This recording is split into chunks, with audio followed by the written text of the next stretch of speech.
Great to have you on the program, Shane. So what do you think we're going to learn from today's jobs figure? I mean, bottom line, it's not going to move the unemployment rate. Probably not. I think the unemployment rate will stay stuck at 9.1%. But what we will see is a better outcome than we saw last month when we had a strike at Verizon affecting the figures. And I think also just a bit of general weakness. But I think if you look at the way the unemployment claims figures have behaved, we've seen falls there.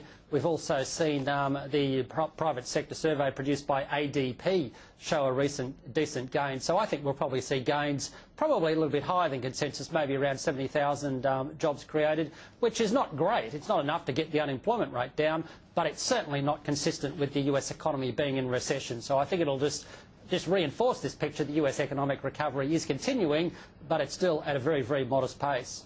What happens the following month? I mean, at what point does this thing really start to move higher? There's no sign of that anytime soon, I'd have to say. You really have to see other leading economic indicators for the economy to pick up, such as the ISM surveys that we saw earlier in the week, and at the moment they're still pretty subdued, albeit not as bad as they are in Europe. And I think spending in the economy are looking a lot stronger, particularly retail sales.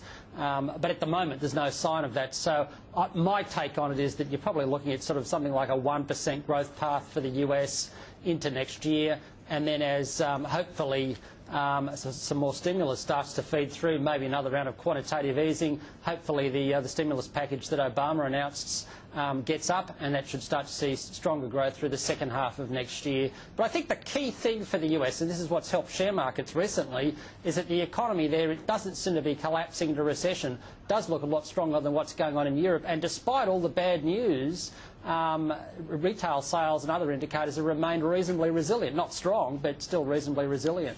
I suppose these, together with the reason that some investors expect QE3, could be why the average estimate of 12 strategists that we surveyed here at Bloomberg say that the S&P 500, Shane, is going to climb 14% from yesterday through to the end of the year. Does that make sense to you?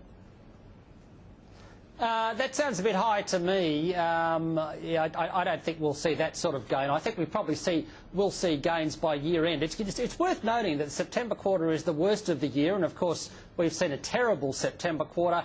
October often marks a turning point in markets. It's a very volatile month, but it often sees the trend change towards stronger gains through to the end of the year. So I wouldn't mind betting we'll be maybe 10% higher by year end, above current levels. Right. But maybe not the 14% number. But I do have a bias towards the market rising into year end. How does the action that we've seen overnight from the ECB and the Bank of England change the picture for the global economy? Or does it? I think it does, in the sense that it tells us that the global monetary cycle is now turning back down again.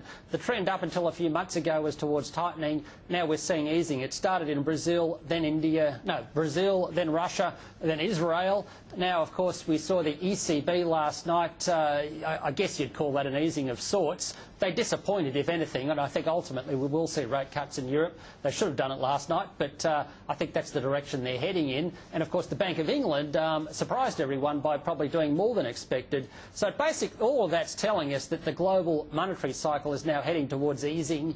And I think we're going to see rate cuts from Europe by the end of the year. I think we're going to see more rate cuts from other parts of the world as well, including quantitative easing from the US by year end, and interest rate cuts starting to come through across Asia.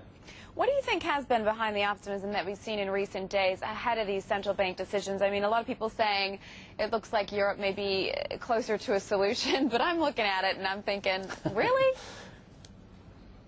Well, that's, I was running through the list of the developments over the last week, and there's actually more negatives out of Europe in terms of the further delay in the decision regarding the tranche of money going to Greece, Greece not being able to meet its target for its budget deficit, uncertainty around Slovakia as to whether they'll pass EFS. The increase in the European Financial Stability Facility that was announced back in July. So all of those things are still weighing. I guess, though, a lot of those things are already factored in. Everyone knows that Europe's mucking around on all those sorts of issues and a lot of uncertainty around. But there is a little bit of light at the end of the tunnel, and that is that the Europeans are talking more aggressively, albeit sometimes contradictorily, about recapitalising the banks. The question is how they will do that, but at least they're starting to talk about that. They're admitting there's a problem there.